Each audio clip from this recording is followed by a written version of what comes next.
you serious right now?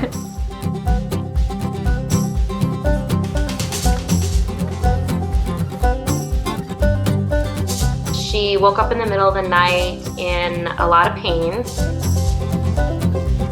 The doctors were wonderful and they told us that she had a genetic spinal disease.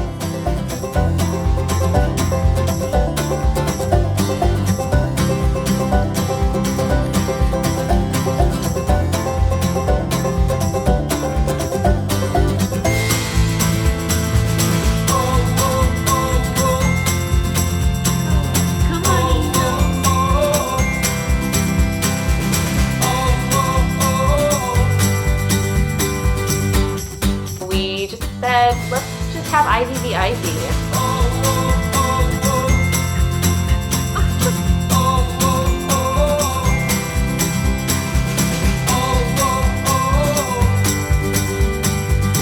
We have her in these cute little Charlie Banana diapers, and this is her hot pink hair, but she has every color under the sun.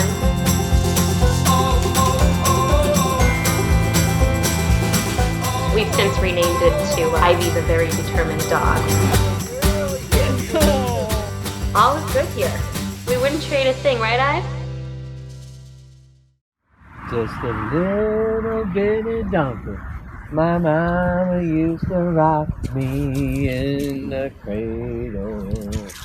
It knows how it feels back home.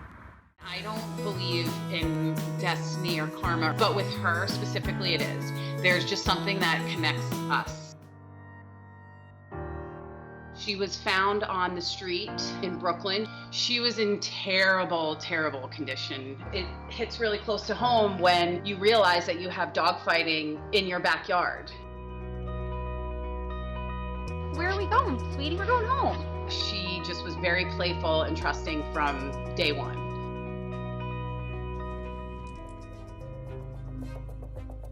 I was traveling for work and she took off chasing a bird. If you go deep into the woods, eventually you can get to 287, which is a major highway here. So we were panicking. I made a statement to the universe and I said, Misty, if you come home, I will keep you. Imagining what life might be like if I didn't find her. That's what made me realize that she had to be in my house. And on the fourth day, somebody said, why don't you put bacon on the grill? I am a vegetarian, but for this, I let it go. And my brother put it on the grill, and I kid you not, in 15 minutes, she was in my backyard.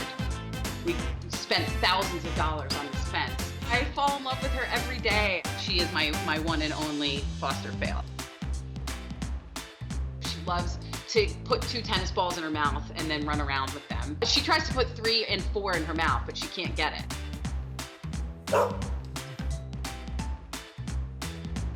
She just knows that he's very delicate.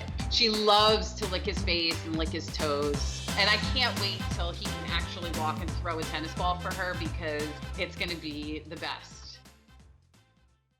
I had a friend who was driving to work and found Biscuit in a ditch and posted on Facebook, was like, does anybody want this dog? If not, he's gonna go to the pound.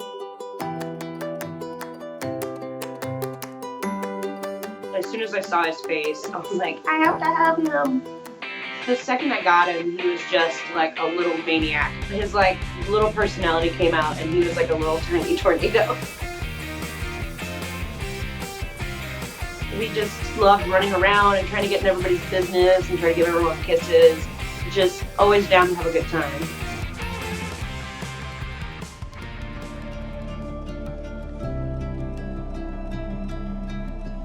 We would play fetch and I was just launching the ball and he jumped up to get the ball and fell hard on himself and his legs were instantly paralyzed.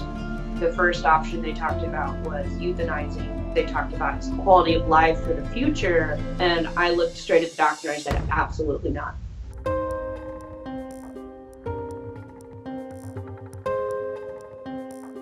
He had emergency spine surgery in the middle of the night, but they said there was nerve damage. I just didn't know what to think. I mean, his legs were just gone and I was just nobody. I was just worried about what was going on in his little head because he had lost the ability to walk. Good boy. Good boy. Go to your bed. Go to your bed. Good boy.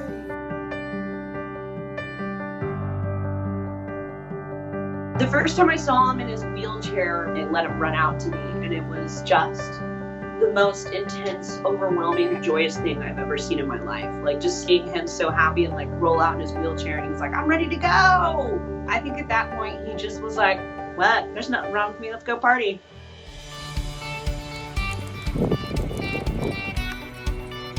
As soon as we got the stitches out and we got the okay from the doctor that it was okay for him to go back in the water, well, at least he's got his life vest, so maybe he can just like float around. But he wobbled off and he was swimming like a cheer. I didn't have another worry after that. He gets so excited when we go to the park that usually I have to chase him down when it's time to go. Other than he can't go upstairs, there's nothing this guy can't do. He just is like a non-stop party animal. Biscuit, come here. In the time that I had him, I think it's really taught me what unconditional love is. I think especially him after the accident and how like he was so unfazed, it really taught me that, you know, you can really overcome anything. You just have to have a big heart and just be really understanding and patient. But at the end of the day, it's so rewarding. Like knowing when I take him to the park and I take him swimming, that big smile on his face is just my whole world.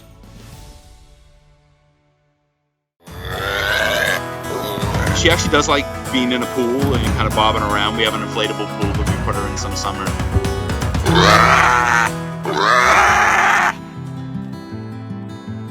She was a neglect case where she was advertised as a teacup pig. They recommended underfeeding her to keep her small.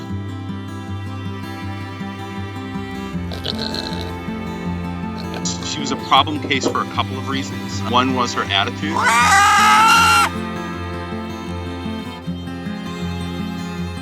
One night when we went back there to feed them, you know, typically they would run up from the pasture, and she just didn't come. And we're like, oh, that seems odd. We realized she had lost the use of the back of her legs.